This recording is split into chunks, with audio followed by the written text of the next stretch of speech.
Welcome to the Driving Change podcast on the Evergreen Podcast Network, where we live at the intersection of neuroscience and storytelling.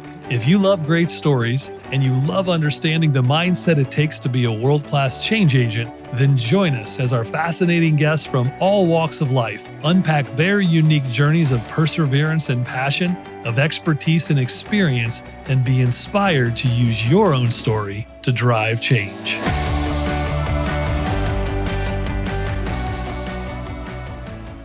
Well, welcome back to the Driving Change podcast. I'm your host, Jeff Bloomfield. We are sponsored by Brain Trust. Brain Trust is an organization that helps sales professionals and managers and leaders communicate more effectively using the power of neuroscience. If you're interested in learning more about them, go to www.braintrustgrowth.com. So our guest today is a true legend, though you would never know it by talking to him through his humility. But he's not just a legend on the field of football, on the sidelines and beyond. He's a two-time Pro Bowl center, three-time NFL champion, Super Bowl winner in both Super Bowl I and V.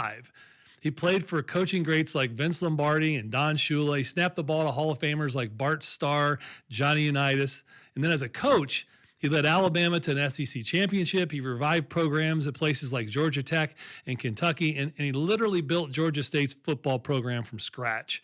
He's named the Bobby Dodd Coach of the Year. He won the Amos Alonzo Stagg Award for his lifetime work advancing the best interests of football. He won the Gerald Ford Legends Center Award for his lifetime of outstanding contributions, both within and outside the game of football.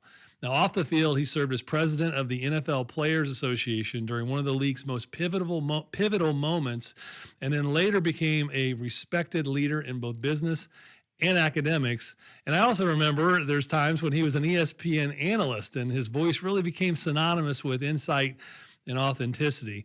And as an author, his books, One More July, and The 10 Men You Meet in the Huddle, capture the heart and soul of the game. Simply put, to be around Coach Bill Curry is to become a better person. And today, you and I get the privilege of doing just that. Coach Curry, welcome to Driving Change. Well, thank you so much. And thank you for the wonderful introduction.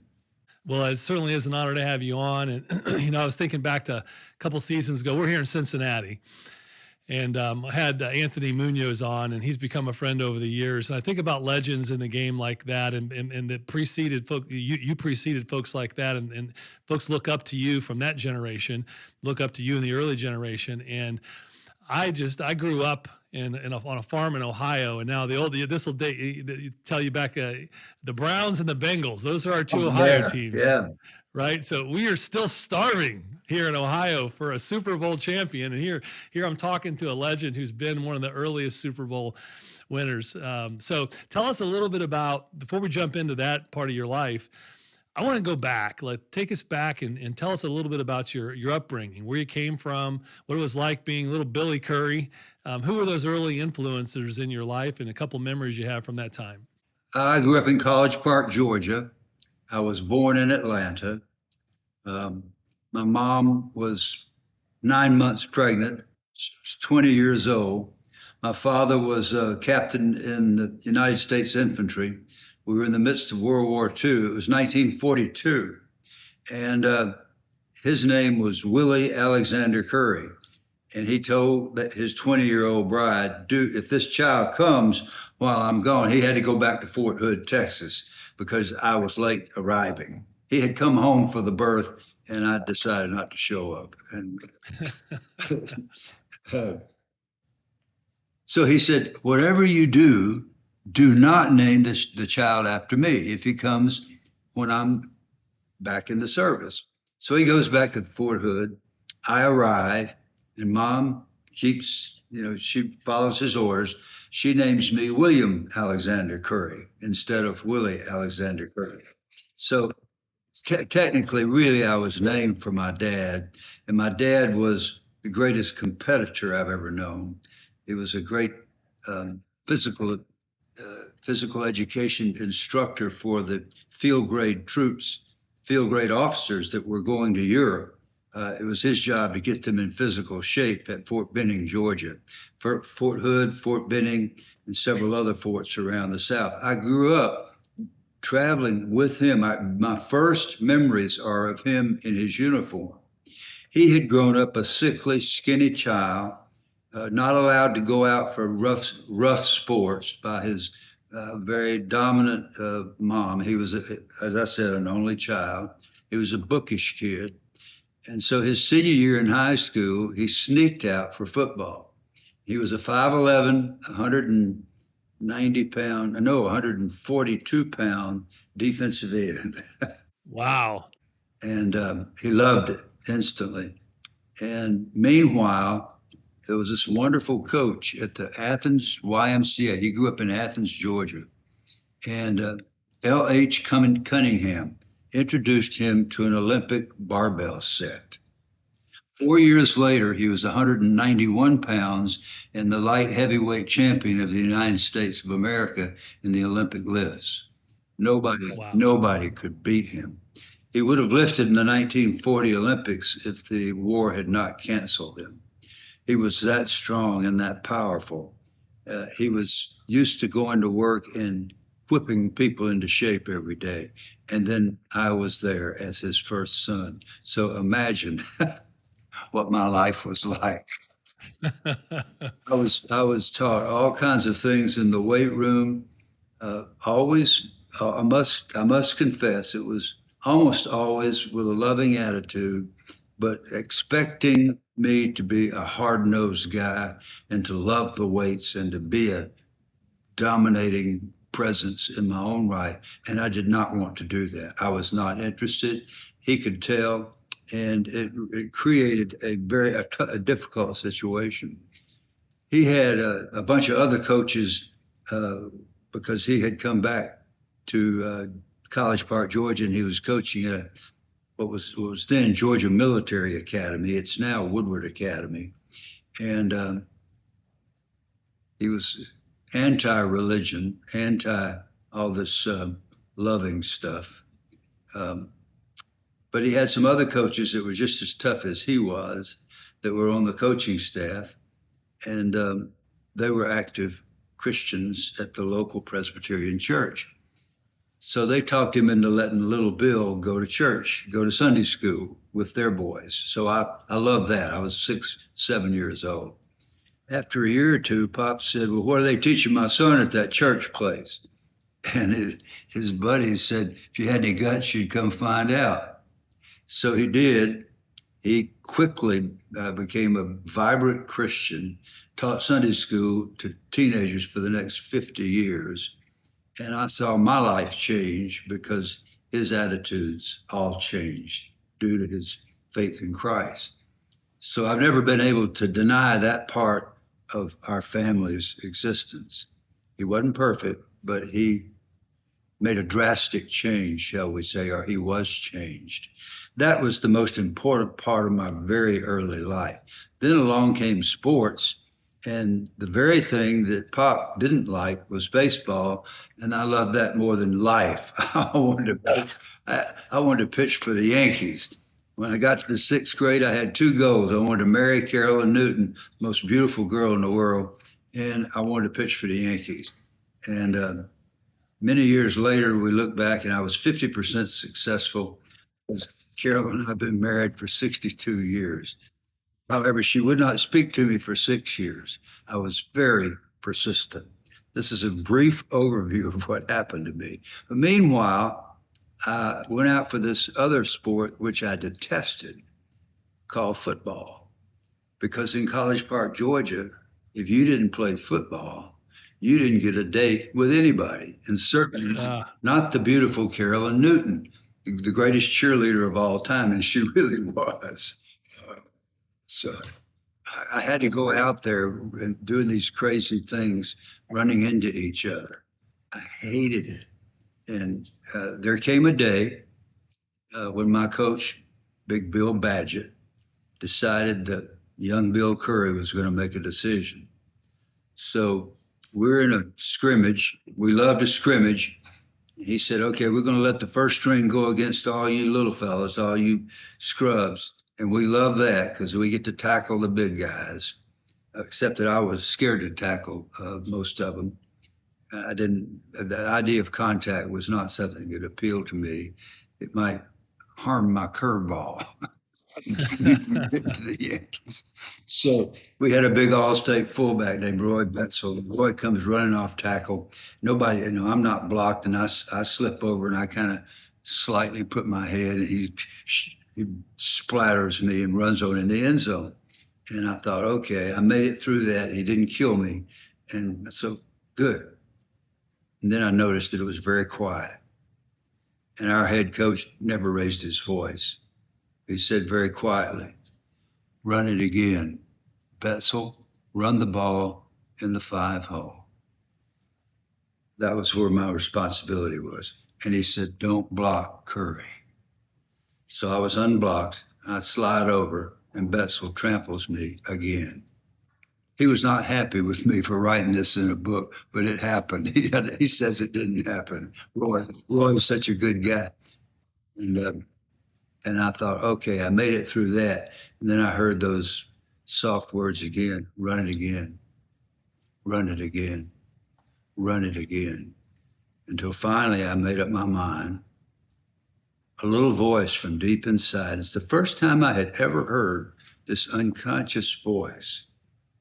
Every one of us has the little flame that never flickers.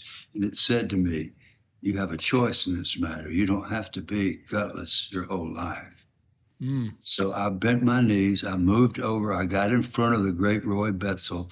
I stuck him in the abs with my shoulder pads. I picked him up, I drove him back like a real tackle should be. Roy patted me on the head and smiled. Everybody else hugged me, and I had become a football player. But we all have to go through moments like that to decide whether we're going to really throw our whole hearts into something as demanding and as powerful a challenge as the great sport of football. And I had discovered it the hard way. And I know that's a very long story, and I'm sorry to have taken so much time, but it's the only way I can tell it. No, I love it. I love it, Coach. I think that story has so many more, tentacles to it in life, right? Everyone has that moment. It doesn't have to be football, but you have that moment in life when you got to make a choice. So you're going to lean in or you're going to lean out. You're going to let the world run over you, or you're going to stand strong and stand tall and go do what you were made to do and be who you were made to be. That's quite interesting. So at that point, how did your path to football take over? In your was your curveball just it was so hittable? You're like, I'm never going to pitch for the Yankees. Like, where was that divergence? I was good enough for us to win. We had a great pitcher, Tommy Fields, and then I was the second guy up, and I was decent, so that we won most of our games, and we ended up in the state finals our junior year. And I was the starting pitcher for our team, and we got beat. I didn't have my good stuff that day, and I always regret that. But I had a chance to play on some wonderful high school teams, and I played to the maximum of my ability, and baseball was wonderful for me to have a chance to be a part of something like that. And then to get to stand on the mound and make decisions about where to throw this little thing. But at first, I couldn't figure, now, if I can be 60 feet and 6 inches from you and throw something at you, why in the world would I want to run into you and risk harming this little body of mine? Makes so much more sense, doesn't it? It's fun. Yeah. Oh, that's great. So then, talk a little bit about you. Well, obviously you got the girl, so you played enough football to get the girl, and so she liked you for both being a football player and a baseball player, apparently. She liked me. Here's her reasoning. I said, "Honey, first of all, I was shorter than her when I announced that I was going to marry her. I went home in the 6th grade and announced I was going to marry Carolyn Newton. She was not the least bit interested. My father said, that's the best decision you've ever made in your life." Everybody in town had seen her, of course, and she was, well, I'm so biased, but she would not listen. She would not speak to me or go out with me or anything. Then we're seniors in high school, and suddenly it was okay for us to start dating. And I said, "What happened? Why did you suddenly change?" She said, "It wasn't sudden. You grew sick. You grew a foot." You finally grew into that scrawny body enough for her to be seen in public with you, is what she's saying, right? I was usually in trouble when we were younger. She said, you stopped going to the principal's office and you grew a foot. That's what happened. There you go. Everybody needs something, right? So then you left. So high school football then translated into college, and what that chapter look like for you? Yeah. Um, the reason I'm laughing is because I'm remembering a meeting with my guidance counselor at College Park High School. Um, she called me in. She said, Bill, I understand you're considering Georgia Tech. I said, yes, ma'am. She said, don't. I said, don't what? She said, don't consider Georgia Tech. And I said, why? She said, Bill, you're not a stupid boy, but you have frolicked all the way through high school. You wouldn't last 2 semesters at Georgia Tech. I don't know why you're even thinking about it. So I thanked her, went down to the library and looked up the word frolic. And I discovered that she was correct. Yeah, I had done that. But what she didn't know, my dad was a Georgia Bulldog. He had grown up in Athens, gone to the university, all that. And so I was expected to go to Athens.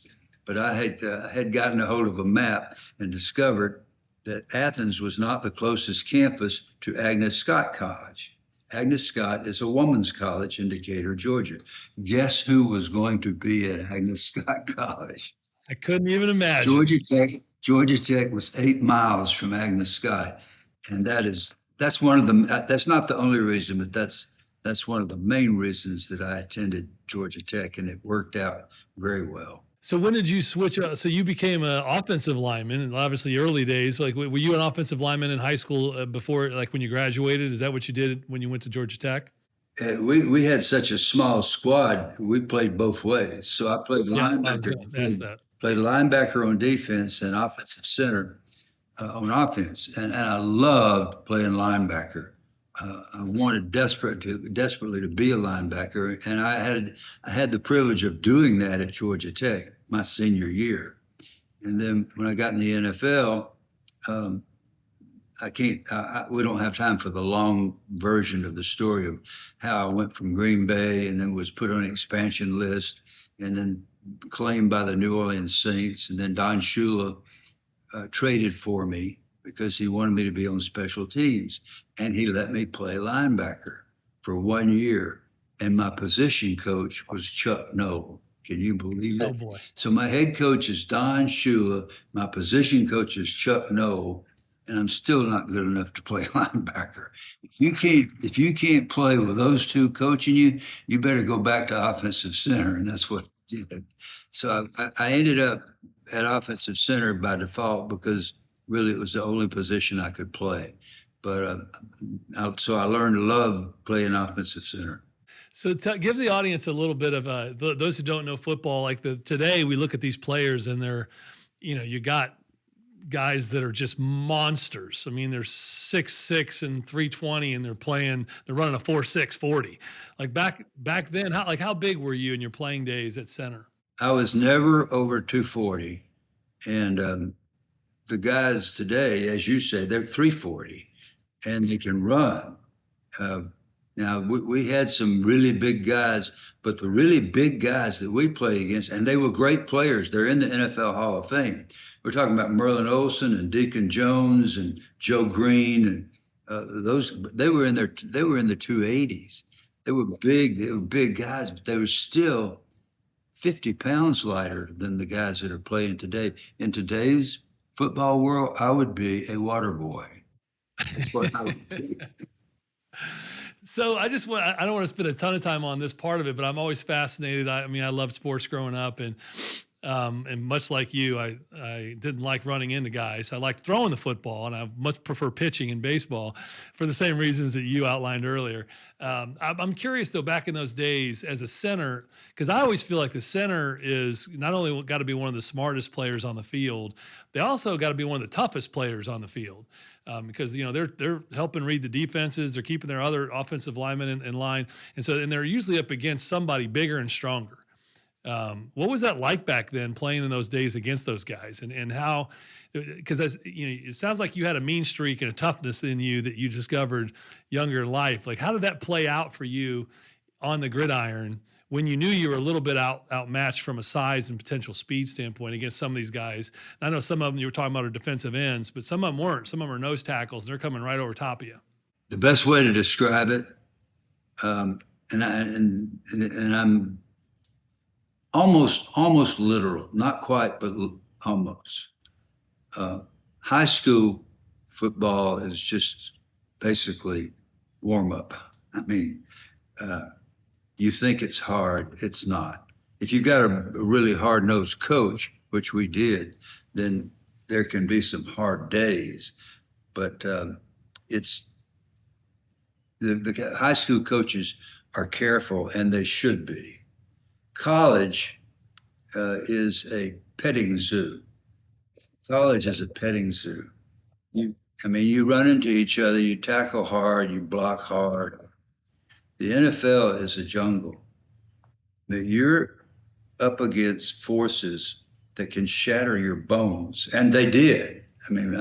I had shattered bones, and most of us do.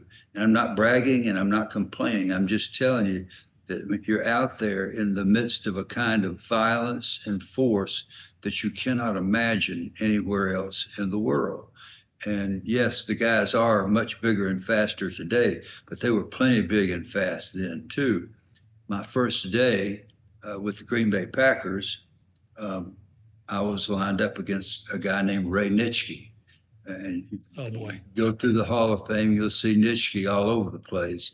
He was the greatest middle linebacker at that time, and Butkus was just a rookie. Butkus was just coming along, so that competition for who was the greatest at that time, it would have been Nitschke hands down. And okay, we're going to practice. My coach is Vince Lombardi. He's watching. We call a dive. I'm supposed to block Ray Nitschke. I can't wait. He knocked me out. He broke my face mask, broke my nose, and knocked me out on the first play. Wow. And so I had to make a decision. Am I going to hit this guy again? Do I really want to? So the equipment guy fixed my helmet. I got it back, and I decided I would hit him again and again and again. And I know that entire year I never blocked him. It was so embarrassing and so humiliating, and nobody would say anything to you. The guys wouldn't even, occasionally one of the other rookies would come up and put his arm around you, but it was just education by complete humiliation. And that's the way you learn to break in. And meanwhile, we had a guy that was watching me, at least one guy.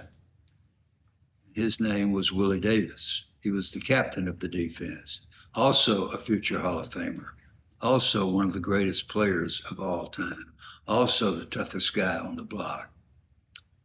And I was walking out of the dorm one night, just so demoralized. Everything was alien. Everything was strange. We were in De Pere, Wisconsin. It's August, and it's 43 degrees. That ain't right. It's not supposed to be No. that time. I'm just shivering. I'm walking out of the team meeting. A voice comes out of the darkness from behind me. Bill. I thought it was God. I just sat out on the grass or something. It was Willie Davis. My biggest weakness in trying to make the Packer team was not Vince Lombardi's demands. It wasn't Ray Nitschke. It wasn't getting knocked out on the practice field. It was the fact that I had never been in a huddle with an African-American person. Lombardi was a great believer in no racism. Other teams around the league had no African-Americans and bragged about it. He had 11 on a 40-man roster. He would have had 40 because he didn't care except for two things. Can you play football or are you a good person? So Willie Davis is now he's the defensive captain of the team that was being called the greatest team of all time. He's working on his master's degree in business at the University of Chicago, having graduated from Grambling State University. So just look at this very incredibly, this is a unique creature that don't even know how to think about him. And he's calling me out of the darkness, literally and figuratively. So I walk over, I'm shaking like a leaf, but I figured he's going to say, you need to get lost and go home. You're not good enough. That's not what he said. He said, Bill, I've been watching you. I really like your effort. You got a chance to make our team, and I'm going to help you. I said, you're going to help me? He said, yeah. When Nitschke's tearing your head off, which he did, and Lombardi's screaming profanity in your face and spitting in your face, which he did, you come find me. I'll get you through it. I'll get you through it. We called him Feel Good. You go find Willie D, he'll make you feel good. Sure enough, I'd get discouraged and I'd go running and find number 87 on the defensive field and say, how you feel, old man? He said, feel good, man. Feel good. You can do it. You can do it. So what did he do for the terrified white kid? He didn't just help me play in the NFL for 10 years. He changed my life because I never looked at anybody. I never looked at anybody else in my life in the way that I had prior to that moment. Wow, that's amazing. So that's a good leadership lesson right there, right? That being the encouragement. Everybody needs that encouragement, and you could have easily, without that, tucked the tail at some point and said, "This is just too hard." Now that it didn't sound like you hadn't given up on anything. I wouldn't give up. They would have had to kill me because I could not. I was not going to call Carolyn Curry and tell her they're sending me home. I would not. No. Yes, I would give my dangest, not everything, to be on the team. So tell us a little bit then about. I'm always curious. I mean, we've grown up, all of us, listening to stories of these legends, and you're one of them in those circles and that huddle. And Vince Lombardi. I mean, the trophy's named after him. And those of us who didn't get the opportunity to really see you guys play back then and him coach back then, and the guys around that. What are some of the lessons you learned when you look back on it? Some of the both leadership lessons, but life lessons you learned in those first 3 or 4 years in the NFL. So from your rookie year to the first 3 or 4 years where you realized you were going to make it and you were going to stick, what were some of the leadership lessons and life lessons you learned? And then how have you been able to translate that over for others as you've gone through your career? Well, what we've tried to do is to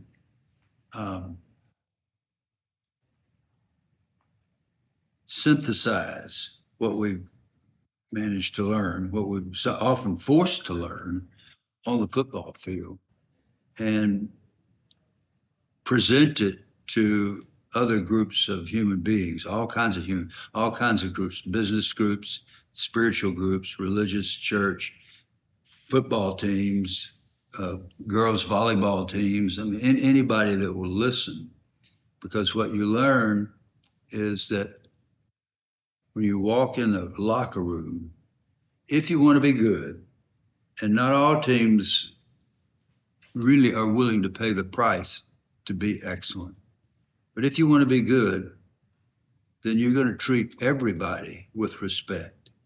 You cannot be a racist and be a winning team in the sport of football. I don't know for sure about other sports. I'm pretty sure that you can't do it anywhere, but I know in the sport of football, you cannot have those divisions. You cannot look down your nose at gay people and be a great football team. You cannot do it because in your midst, you're going to have those guys, whether you know it or not, or whether they're talking about it. That's not as important as the fact that every person, because in the fourth quarter, you asked me what I've learned. Here's what I've learned. It's very similar to the lesson back in high school but you relearn it in the fourth quarter when you've played 23 football games in a row and you haven't missed a play and you're in the Super Bowl and it's 102 degrees Fahrenheit and you've already lost 14 pounds to dehydration and you can't put one foot in front of another. I'm going to tell you what those guys are thinking about. They are not thinking about another Super Bowl ring. They are not thinking about a big paycheck. They're not thinking about the Lombardi trophy. They're not thinking about, let me block this guy and be a hero. They're thinking about quitting. I'm thinking about quitting. I can't do this another play. And we got 80 yards to go. We're 4 points behind. We have to have a touchdown. We got 1:14 on the clock, and I got Deacon Jones lined up across from me, and I'm supposed to pass protect him. Are you kidding me? I can't do it. I can't. I'm quitting. You actually have that thought, and then from deep inside, that still small voice, the Holy Spirit, said, "No, you're not quitting." That little flame that never flickers. No, you're going to bend your knees, keep your head up, move your feet. I don't care how bad you hurt, and you're going to block you. You're not going to let anybody touch your quarterback. And then you look at the guy next to you, and you know what he's going to do. He's going to give a little more than he has, and you have found your motivation, and you cannot let him down. You cannot let him down. When you learn that and you learn to apply it to life, then you've learned the most important part of life when it comes to competition. When it comes to compassion and growth in relationships, then it becomes far more complicated and there's a lot bigger discussion to be had. But it starts with, I will not let you down. I will be there when it counts. I don't care how bad it hurts. I will do my part.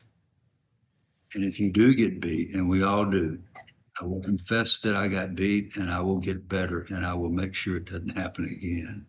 When you have that attitude on a team, it's impossible to beat you. That's amazing. That's awesome.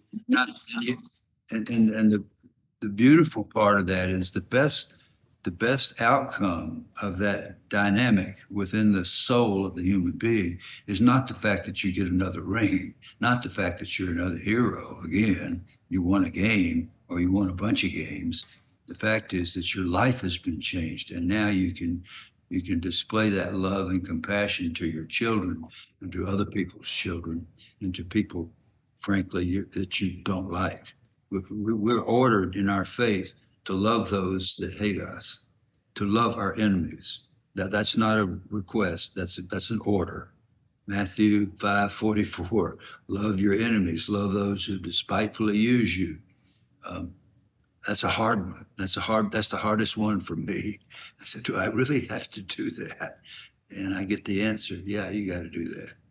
Coach, that's one of the things I always marvel at is I didn't play at the level obviously you did, and my father and grandfather were both military, father Marine, my grandfather a medic in the Army in World War II, and I look at especially professional athletes and look at military, and you're in environments of such violence all the time, and it changes a person, and yet out of that, like people like yourselves have this ability to recognize just how important things like compassion and forgiveness and kindness and all the things that make us human and how God sees us. Yet you're spent the formative years of your life in this arena where if you were kind and compassionate and forgiving in between plays, you're going to get dusted. Like you spent your life being aggressive and violent. And yet out of that comes this awareness of who we're really formed to be to make the difference for other humans. How does one do that? I've always marveled at that ability to be in that environment for that long and to come out of that and be such a kind and caring and compassionate and nurturing leader that you've been and you're known for being. Like, how does one do that? Well, one fails a lot. I've had to apologize to my family again and again and to my teammates. And as coach, I've had to apologize to my team. Sorry.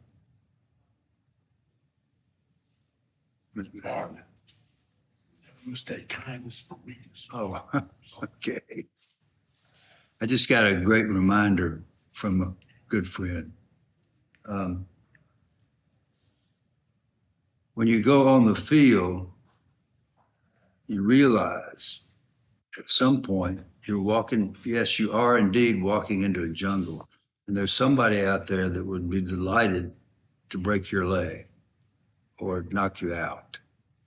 And they're not going to be nice about it. And they may apologize later. They may not really say that they are interested in injuring you. But you can't stop being yourself because of the competition and what the competition is doing to you and your people. Bart Starr, it's well known, is one of the great competitors of all time.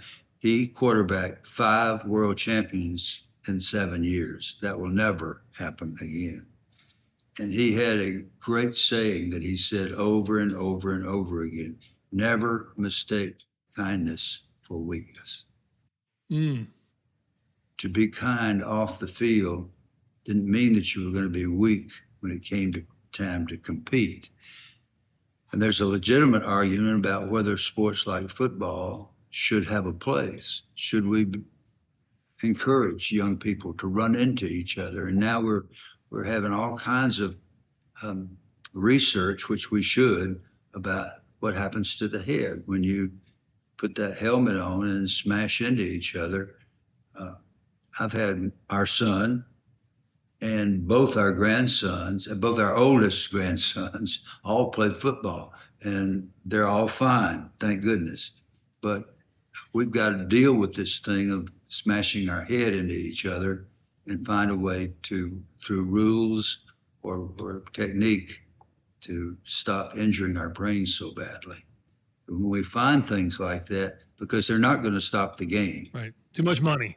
Too much money involved. Games, way too much money, too many people with their egos involved. So there's work to be done to improve, but there's so many wonderful things that happen because you, in the huddle, you learn to love people that you thought you hated. Yeah, pulling off the Matthew right there in the huddle, right? So let's go. Let's have some fun. I think people will really be interested in this part. We're going to go playing days and then coaching days, part of your career. So, top 2 or 3 life lessons you learned from Vince Lombardi. His constant mantra was your religion, your family, the Green Bay Packers. Those would be your priorities. And then we thought sometime he got confused about the order of the priorities. And that's a joke. The greatest lesson I learned from Vince Lombardi was not what he taught me on the football field or in the locker room. When I left the Green Bay Packers, I was very bitter. He had put me on an expansion list, and I resented that, and I was stupid and immature, and I blasted him publicly, and I said things that I shouldn't have said. And I had a lot of great teammates. But one of them was named Bob Long, and Bob's still around, and he was especially attentive both to Vince and to me for a lot of reasons. And he called me one day and said, Coach Lombardi's dying. He's at Georgetown Hospital, and you and I are going to go see him. I know you're in Washington working for the Players Association, which I was. And I said, no, we're not going to do that. I wouldn't be allowed in the room. I would be thrown out. He said, I know where you are. I'm going to come to your room and I will drag you to my car and take you to the hospital. He was very insistent. So, okay, what do you say to that? And I was really anxious to avoid this contact. So we get off the elevator and there stands Mrs. Lombardi, Marie, with Sonny Jurgensen, the quarterback of the Redskins, because Coach Lombardi had taken over the Redskins. That's right. Now I thought Marie would shove me back into the elevator or something, but she hugged me, which made me feel about an inch high. But there she was, loving me after I had blundered so badly. And she said, let's go see Vin. That's what she called him. And shaking like a leaf, I walked in that room. And that's where I learned my greatest lesson from Vince Lombardi. I said, Coach, I took his left hand because his right hand was all full of IVs. And the eyes were firm, the eyes were bright, just like they had been. The body was emaciated, but the grip was firm. And I stumbled around verbally and tried to get out some words. Coach, I am so sorry. I made a terrible mistake, and I said some things I shouldn't have said. I said some things that weren't true. And I came here to apologize to you and to say to you today that you've meant a lot to my life. He squeezed my hand, looked me in the eye, and he said, Bill, you can mean a lot to my life if you'll pray for me. So what had the great man done in that moment of truth? He had forgiven me when I least deserved it. That's exactly what we're supposed to do. So he was true to his faith at the moment of truth and showed me how to behave in those moments. And I hope that I will have the same courage and the same Holy Spirit that he did in that room that day, because like I said about Willie Davis, he did not just reach out and touch me, he changed my life forever. And so that was my greatest lesson from Vince Lombardi, that humility to forgive when it's least deserved. Wow, that's an amazing story, and I'm sure only a select group of people know that story. Thank you for sharing that story with us. I mean, it gave me chills because it's one of those. It's easy to be on the treadmill of life and pursue whatever it is we think we're pursuing in the name of whatever it is we think we're pursuing. But almost inevitably, at the end of the line, we look back and the things that really matter to us then didn't really matter, and how we loved one another and how we treated one another and what we learned from one another and how we lifted one another up seems like that always translates throughout life. It reverberates.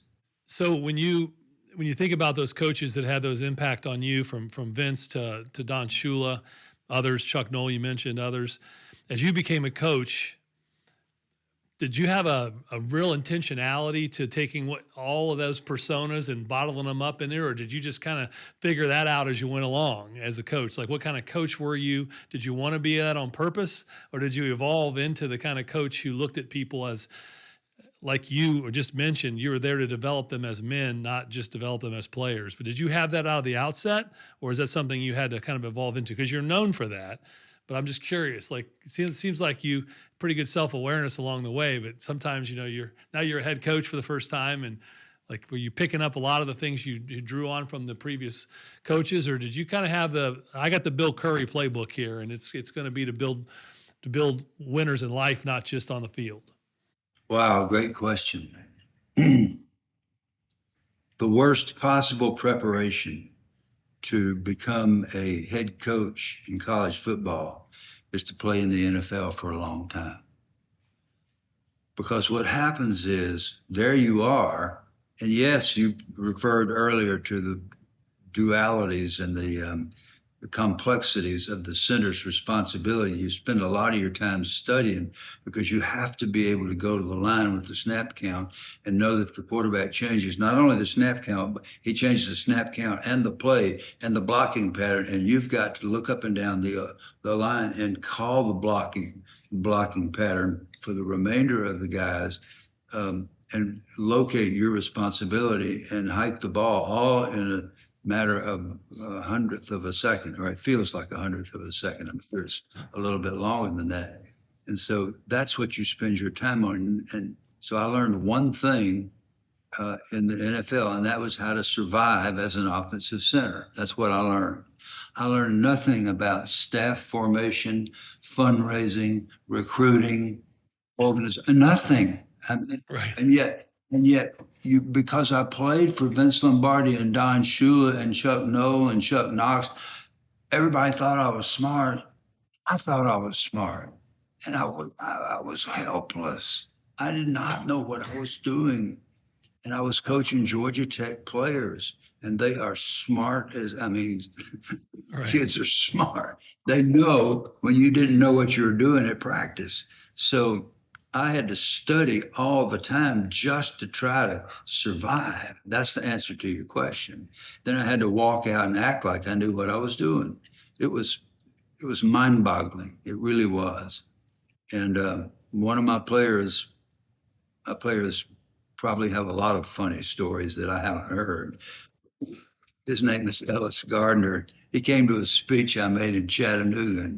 And I said, any questions? He said, Ellis, he said, Coach, yeah, I want you to tell him, what did you say after our first season?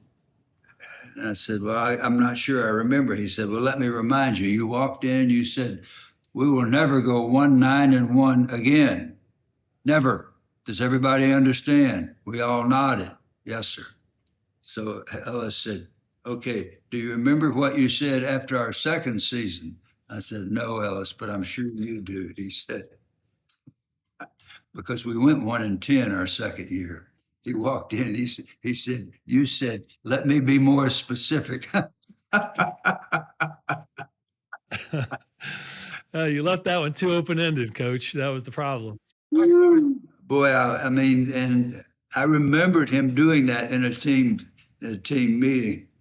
Um, and you know, you could, it was a learning. What for me, it was going back literally to grammar school, and I was studying all the time, and was lucky to be surrounded with some very good assistant coaches. And I wish I had accessed. We had Bobby Dodd, one of the greatest coaches of all time. We had him on the. He was my college coach. He was the real reason I went to Georgia Tech. I mean, he made you go to Yeah. class. I knew he was going to make me go to class, and he did. But I had Coach Dodd, and I did begin to call on him after I had found out how little I knew. I would bring him in on Mondays, and he was a wonderful Christian gentleman. Never chewed people out. The worst butt chewings of my life came after I was the head coach at Georgia Tech, and they came from my head coach, Bobby Dodd. He would shut that door on a Monday morning and say, I cannot believe what you did, what you called in that game. Get your notebook out, write this down. And he really helped me a lot. And it was painful. So just to have that though, I mean, that's what I love about coaches like him and yourself is they never stop mentoring. They never stop passing on wisdom. And you know, as you kind of went through your career and you had a couple stops, you built a program. So obviously you figured some stuff out along the way. And as you made it into the place where you wanted to start putting some stuff down in books, what made you want to start? I know you had a couple books. You got one that's a little, you know, that we'll talk about a little bit more today. What made you want to become an author? Or was that just one of those cases where it was time to translate some of those stories into, you wanted to memorialize them? I did not want to become an author at all. My wife and George Plimpton, you know the name George Plimpton?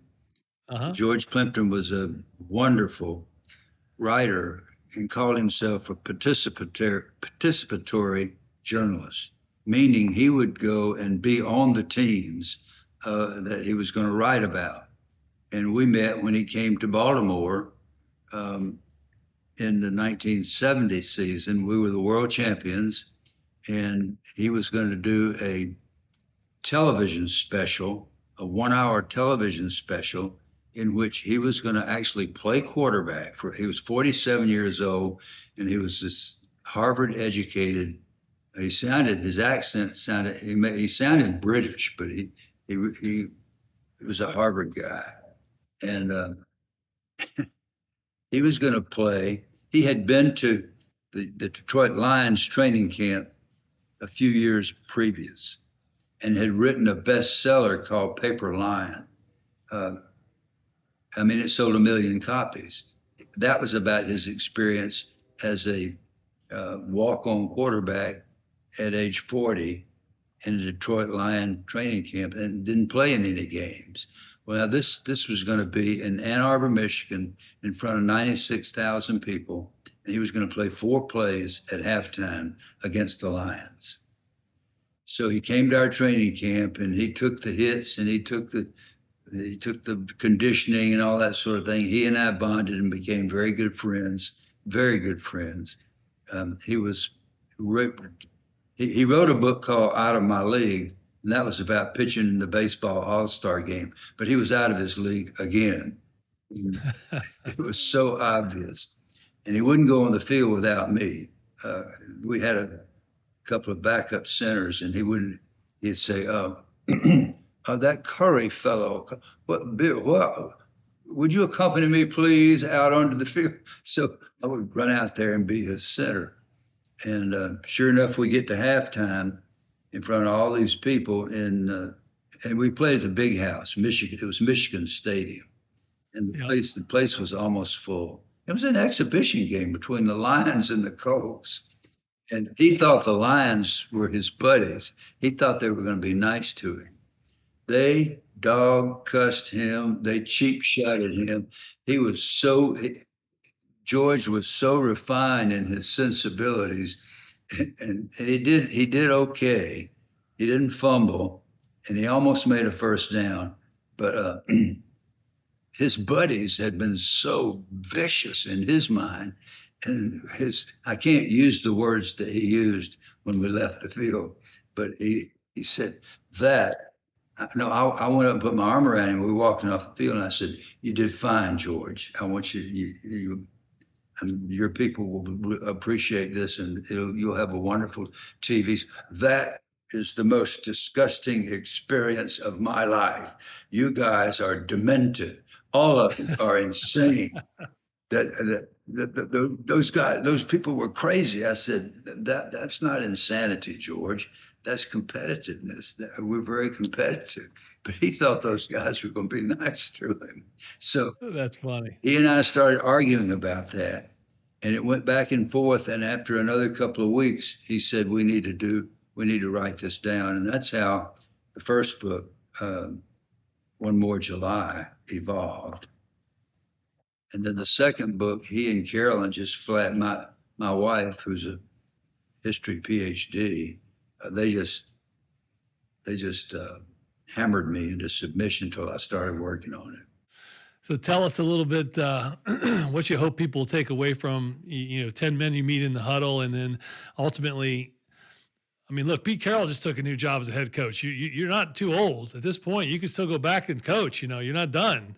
And you can go back to the NFL. There's some openings, but I say that jokingly. I think you've moved on in your life from that. But from 10 men you meet in the huddle, and what you hope people take away from that, and also then the last question is, obviously I met your son, and I know the legacy you've left through your kids and your grandkids, but what's that ultimate legacy you hope you've left behind? And not just in football, but as a human, as a man, as a leader. Well, that God has given each of us a gift, and we have the privilege of deciding how it's going to be utilized. And my prayer and my hope for whatever little influence I might have over anybody is that I would be an encourager. Find your gift. Find your passion, develop it, and then give it away every day. Find a way to be kind to somebody every day, and be kind to somebody especially that doesn't look like you, that doesn't think like you, somebody that you thought you disliked. Find a way to love that person and give yourself to them. That's what happens on great teams. Great teams learn to do that. I learned that in the National Football League. I did not learn that in high school or college because we didn't have it. In the NFL, I had the privilege of playing on some teams. We played beyond ourselves because we loved each other. I didn't think that was possible, but it is. And it can happen anywhere. It can happen in combat. It can happen in politics. It can happen in education. It can happen in recreation. It can happen anywhere if you will be willing to give yourself and know that you're going to be rejected again and again. You just keep going back, encouraging people I started to say young people, young and old people. Yeah. But for this day, be the best you can be. That's incredible. So where can folks learn more about you and your work and see some videos and your books? Where can we go back and find all that? Well, that's at www.BillCurry.net. It's not hard to find. And my wonderful former player, Pete Welburn, and his wonderful wife, Susan, have done all this. And all this that you see behind me, that happened because my Carolyn came walking up here with a big box full of stuff we had gotten out of the storage bin. And Pete said, "Oh no, I don't have room for that. I don't know what I would do with that. But well, open it. Let me look and see what's in there." He looked in and saw a couple of jerseys, and I'm telling you, he said, wait a minute. He has this incredible mind. You don't ever know. It's absolutely brilliant. And so is his wife, Susan. So I didn't know what they were going to do. He thinks about it. COVID comes along and he builds a locker room. I'm sitting in the locker room now, and those jerseys were Carolyn had carefully preserved them in plastic so the moths didn't get to them. So they are just about like they were the day I played in them. That's incredible. It is incredible, and it's an example of what we're talking about. I don't give credit. I don't expect credit for what Pete and Susan have done, but they are a big part of my team. Well, it takes a team, right? And I really appreciate, who you've been in your whole career and the lessons that you've taught others. And whether you knew it or not, I mean, you've influenced an entire generation, not just of players, but of people, and your leadership and your style and your humility and your ability to tap into the spiritual gifts of others and see that in others, and the lessons, even just in this short podcast you and I have had, the reinforcement of those and the light that you have become. And I know that you don't look for a lot of that self-promotion. So I'll promote on your behalf, and thank you for who you are. And thank you for being on the show. And I just look forward to people getting a chance to hear these stories again from you, and get out and check out BillCurry.net, watch the videos, get the book. There's a lot you can learn from this man. Don't shortchange the lessons that the folks who have gone before us, like Coach Curry, have, and how you can apply these, not just in sports, but in all areas of your life. And we just sure have loved having you on, and would love to have you on again sometime down the road. That's my privilege, Jeff. Thank you so much.